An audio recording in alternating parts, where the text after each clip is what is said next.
Hey friends, if you've been listening for a while or if you're paying attention to my social media, you may have seen or heard me mention my friends behind the Fall Line podcast. The Fall Line is a deep dive true crime podcast focused on missing people, unsolved homicides, and unidentified persons whose cases have gotten little, if any, media attention. You'll hear all about John and Jane Doe cases across the country and unsolved serial homicides like the Atlanta Lovers Lane murders, and the unmatched confessions of Samuel Little. They also cover missing persons cases that never made the national news. You'll hear from family members in cases like the unsolved homicides of 12-year-old Georgia Leah Moses from California and single mother and business owner Grace Chen, who was killed in Texas. The Fall Line digs deep into cases, interviewing experts like forensic anthropologists, genealogists, DNA experts, and investigators closest to the crimes.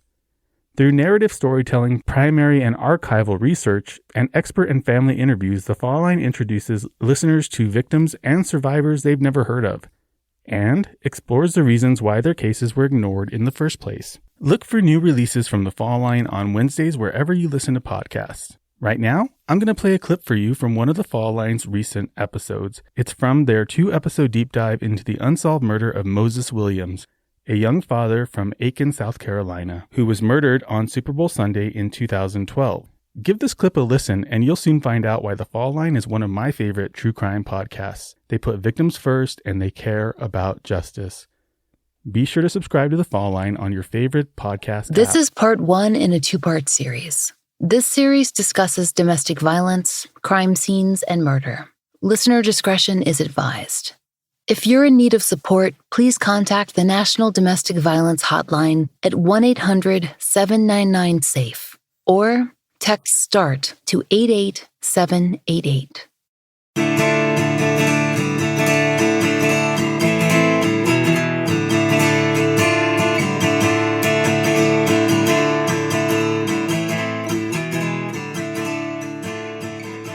This is the Fall Line.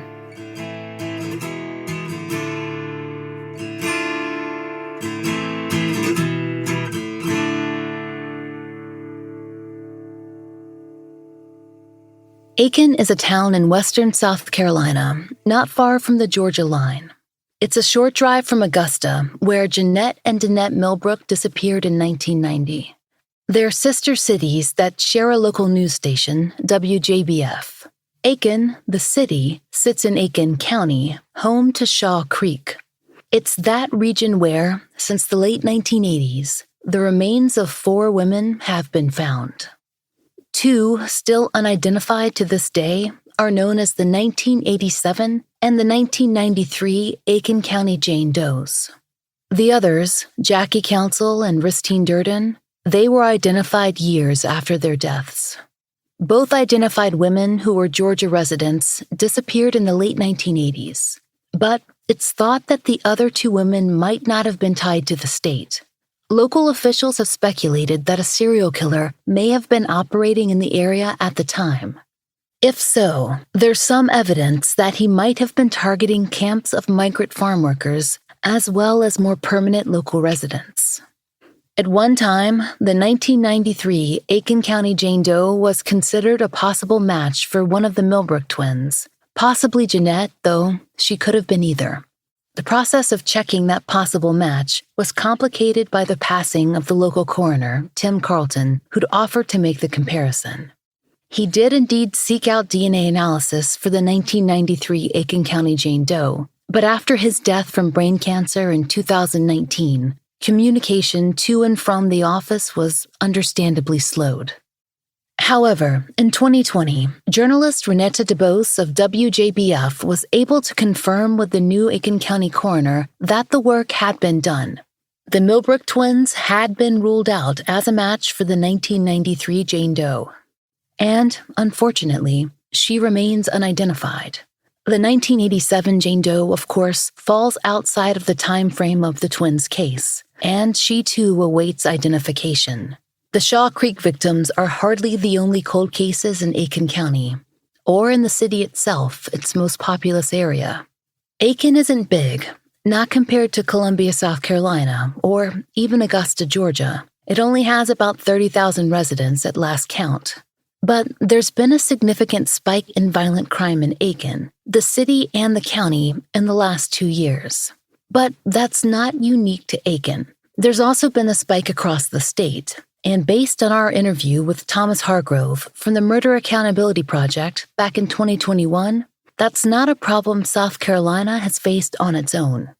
The entire country has grappled with a rise in violence. In fact, Pew Research reported that across the U.S., the murder rate rose 30% between 2019 and 2020. That's the largest single-year increase in more than a century. It's worth noting, though, that even before the recent spike, the one that we've all seen across the country, Aiken had another bad year.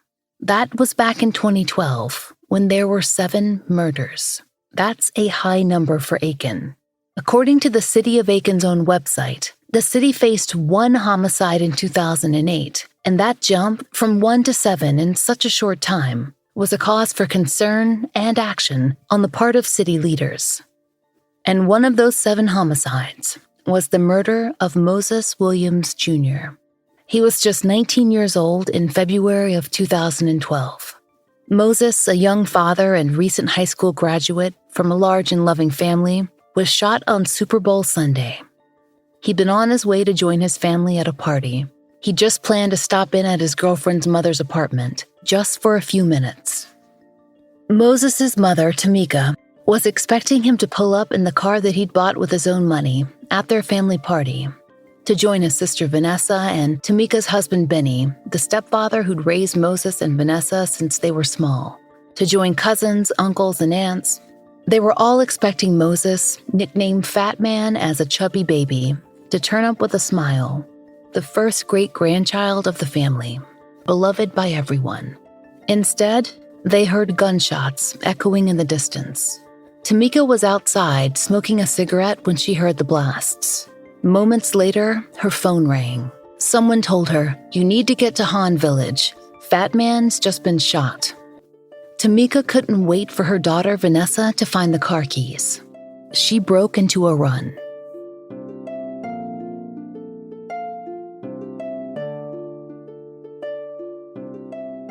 We first heard Moses Williams Jr.'s story when our friend and colleague Renetta DeBose covered his murder on WJBF's Cold Case Project.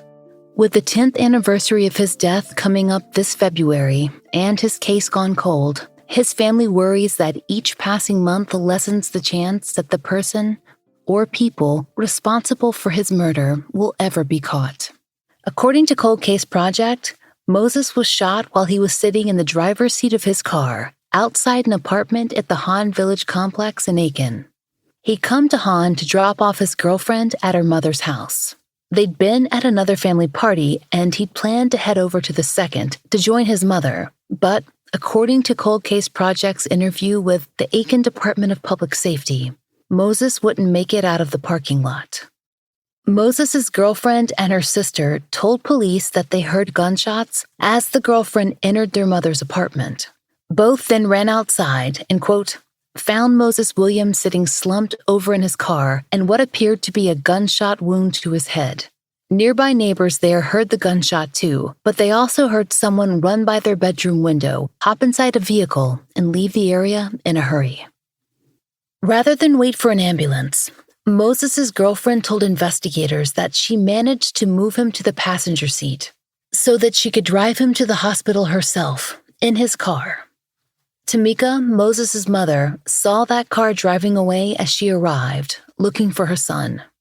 Even in the chaos of that night, there was one question that was immediate for everyone. Why Fat Man? If it had been an attempted carjacking, it had failed. And if for revenge, for what?